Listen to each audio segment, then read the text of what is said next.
Dosjetljiva lisica. Živio lav već dugo na tom svijetu, pa je vrlo omatorio i oslabio.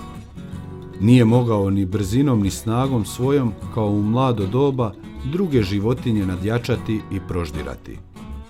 Razmišljajući o svojoj bijedi i nevolji, što će od njega naposljetku biti, dosjeti se da često učini ovdje na zemlji ono što sila i snaga ne mogu: hitrost, prevejanost i domišljatost.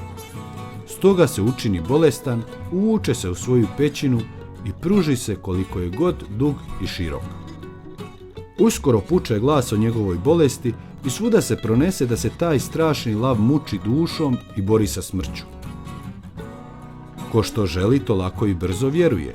Mnoga životinja, jedna drugu ne čekajući, navali koja će prije do lava da se naslađuje njegovom smrtnom borbom, ali je lav sad jednu, sad drugu pograbio i proždro. Najposlije eto i lisice do lava, pa zagledavši se kroz vrata upita ga: "Kako si, striče?" "Bora mi zlo, mila moja Lijo, da dođi bliže da me vidiš i da te se nagledam."